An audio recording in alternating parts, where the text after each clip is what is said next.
Welcome to the Illicit podcast, where we turn science into sense. This is our 12th season of Illicit, and we're brought to you via the Justice Community Overdose Innovation Network, or JCOIN. I would like to celebrate a bit this season, for as we start season 12, we've reached 21,000 downloads and counting. Woohoo! Yeah, not because we're famous, certainly not, but because that means at least 21,000 times our listeners have learned something about overdose, opioids, opioid use disorder, medication-assisted treatment, and/or harm reduction. And that, my friends, warms my very grateful heart. Also, just a quick plug for a few other JCOIN features that you might not know about. Did you know you can get technical assistance for your organization from the experts at JCOIN for free? And did you know you can apply for small research grants to help fund innovative study ideas? Yep, through JCOIN. And did you know you can apply to be a JCOIN Leap Scholar or Investigator to improve your own skills? Also through JCOIN. If you didn't know about these things, check out our website, JCOIN-CTC.org, and learn about the many JCOIN offerings beyond ACEFIT that may help you learn and grow in ways that improve lives. With that, I'm honored that you're with us. I'm Danielle Rudes, your host, and this is ACEFIT. In this season 12 of the ACEFIT podcast, we're talking about roles, responsibilities, and reactions to overdose. By that, I mean we're going to examine how people in different environments and roles prevent and or react to overdoses. Today, we're diving into a topic that might challenge your assumptions about harm reduction and the role of unexpected allies in the fight against overdose and drug-related harm. When you think of harm reduction, you might imagine healthcare providers, social workers, or community activists. But have you ever thought about the role of people who supply drugs? It's a controversial perspective because, as discussed by Betsos and colleagues 2021 and Cola and Strike 2020, illicit drug dealers are often portrayed as morally compromised and predatory. But recent research highlights how some drug suppliers are stepping up to protect their communities and reduce harm. Today, we're going to talk about illicit drug manufacturers and dealers' roles, responsibilities, and reactions to overdose. Illicit opioids cause far more deaths than prescription opioids. For instance, in 2019, prescription opioids caused roughly 15,000 deaths, while fentanyl caused roughly 40,000 deaths. That comes from an article by London 2021. So if we're going to talk about roles, responsibilities, and reactions to overdose, it is crucial that we consider the responsibilities and reactions of people who provide illicit drugs. Also, just as a point of clarification, in this episode, we're going to be talking a lot about drug testing. Drug testing is the process of analyzing a substance to determine its quality and identify any potentially harmful substances it may contain. Okay. I'm going to start out by providing a brief summary of each of the 4 articles that we'll be talking about today, and then we'll move into some overarching themes from this research. The first study, conducted by Bardwell and colleagues in 2019, analyzed interview data from 20 people who used drugs in Vancouver, Canada. Their analysis focused mainly on the relationships and formation of trust between drug buyers and drug sellers.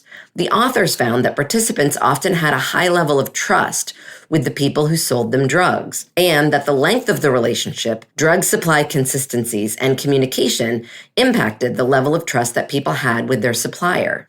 Because of this trust, participants did not believe drug checking to be a priority, but they did note some of the benefits of drug testing, such as it would help dealers know exactly how strong the drugs they are selling are.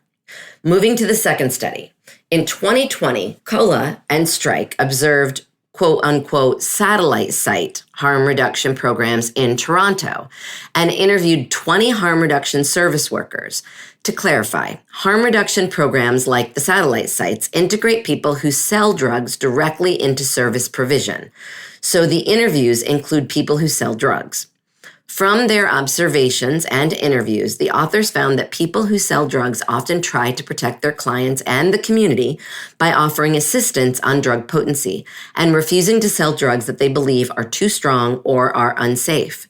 Take this excerpt from their article as an example. The authors write, quote, "The following field note describes how Tommy, a SSW, who sells heroin, engages in a practice of care related to overdose prevention. Sonia pipes up and says, "Hey, Tommy, could I get a bit of that from you? I got $40. I'll take some of that good stuff that knocked you out. I can take it off your hands if you want." Tommy shakes his head and says, "No way. There's no way I'm selling that. It's too strong.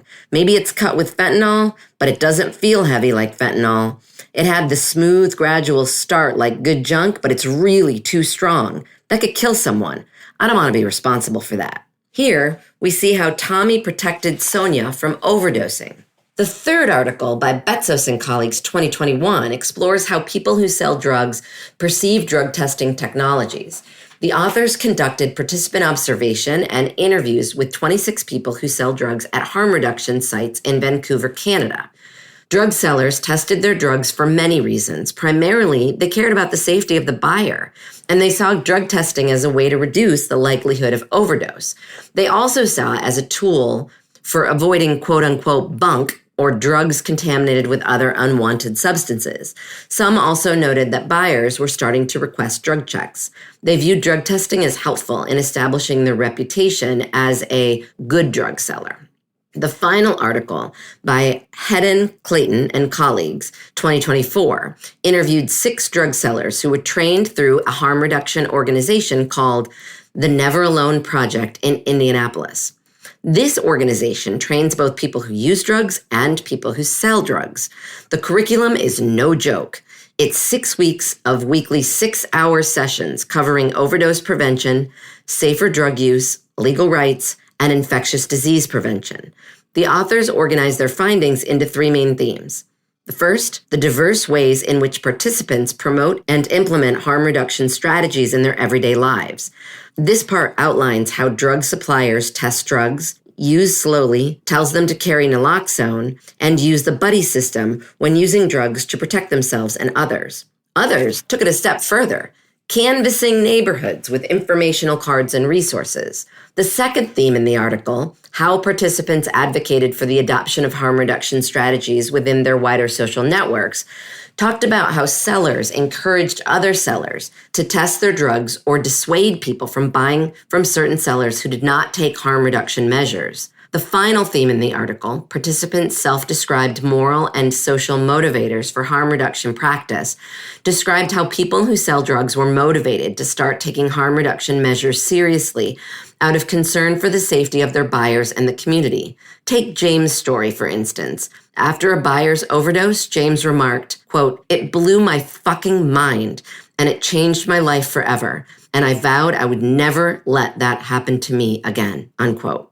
So, after we've reviewed all this research, where does this leave us? These stories and studies challenge us to rethink harm reduction and the roles people can play in reducing overdose risks. Drug suppliers, often painted as villains, are emerging as allies in the fight against the overdose crisis. They're motivated by grief, responsibility, and a moral imperative to protect their buyers and communities. Primarily, they do this by testing the safety and quality of the drugs they are selling. As we navigate the complexities of the overdose crisis, it is clear that solutions won't come from a single source. It will take all of us, including those we might not expect, to create lasting change. I hope you learned something new from this episode. I'll catch you on the next episode, and we'll be covering emergency medical response and 911. If you enjoyed this episode, please share it with your network. Thank you for listening to the ACEIT podcast. We love hearing from you. So if you have comments, topics to suggest, or some science you'd like us to cover in a future season, please write to me, Danielle Rudes, at Sam Houston State University. My email is drudes, D-R-U-D-E-S, at shsu.edu. And of course, thank you to the Justice Community Overdose Innovation Network, or JCOIN's Coordination and Translation Center, funded by the National Institute on Drug Abuse, housed at George Mason University, where this podcast originated. Thank you to our fabulous scriptwriters and also my fantastic doctoral students, Bryce Kushmerek-McCune and Jalen Magana. And a huge and heartfelt thank you to the team at Slonky LLC for their wonderful production as always. Remember to check out our website, JCOIN-CTC.org, for more cool JCOIN features and opportunities. And tune in again soon for another episode of ACEIT.